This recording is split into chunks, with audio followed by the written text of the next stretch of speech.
Dernier réglage, les techniciens du tournoi s'activent à quelques heures de l'ouverture de la quinzaine de Roland-Garros. Le visage, je l'ai, ouais. Il faut installer tous les micros, sans oublier ceux sur la chaise de l'arbitre. 5 micros pour capter le son du match et les à côté, comme si on y était. Les deux petits, c'est vraiment pour quand les joueurs se reposent, qu'ils boivent l'eau, récupérer 2-3 sons de ça. Des sons qui accompagnent les images. Année après année, le nombre de caméras augmente sur les côtés du court et chacune a une tâche bien précise. Ça, c'est les caméras au filet. Donc l'objectif, c'est qu'en fait, chacune des caméras est focus sur une partie du court. Donc celle-ci va s'occuper de cette partie-là du court et va faire des plans notamment sur les services quand le joueur va servir. On a des caméras aussi dans les fosses. Vous les voyez, c'est celle-ci. L'objectif de ces caméras, c'est vraiment d'être au niveau de la terre battue. Et la terre battue, ça offre des images incroyables avec la poussière qui se lève, s'il y a du vent, etc. Et donc là, l'objectif de ces caméras, c'est vraiment d'être au niveau du court et de réussir à palper ce qui fait notre différence par rapport à d'autres tournois, c'est la terre battue. 22 caméras cette année sur le court central, jusqu'à 24 pour la finale. Un spectacle télévisuel capté par l'un des réalisateurs du tournoi, Fred Godard. Quand je filme les sportifs, j'essaie d'analyser ce qu'ils ont dans leur tête. Et ça, c'est dans le détail qu'on les trouve. Donc effectivement sur une prise de raquette, sur un pied.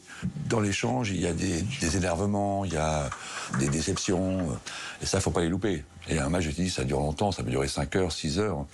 Donc il faut être concentré pendant 6 heures parce qu'on peut louper la balle qui fait que c'est le match. Tout capté, et parfois même au plus près des joueurs, grâce à la Spider-Cam. Depuis 5 ans, cette caméra pilotée des tribunes se promène partout dans le court, au ras du sol, jusqu'à 20 mètres de hauteur. Des images exceptionnelles, mais qui irritent certains joueurs. Je n'aime pas la Spider-Cam. Elle me gêne à cet endroit. J'ai demandé plusieurs fois qu'on la déplace, mais elle revient toujours. Si ça devait encore arriver, j'irai m'asseoir et j'attendrai qu'on la déplace. Il n'y a pas de caméra sur le court, aussi pour des raisons évidentes de blessure. C'est-à-dire, si je m'amuse à mettre une caméra à côté du filet, quelqu'un qui va chercher une amortie peut se blesser. Nous, on s'adapte au sport et on essaie de trouver les meilleures positions en prenant en compte ces contraintes du sport.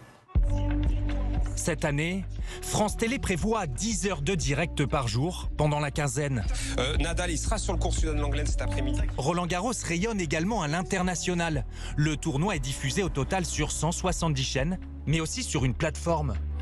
On se dirige vers le plateau, effectivement, Prime Video, qui est situé juste ici, donc dans l'un des 4 corners du stade. C'est un lieu magique. Le géant Amazon diffuse en exclusivité les matchs de nuit.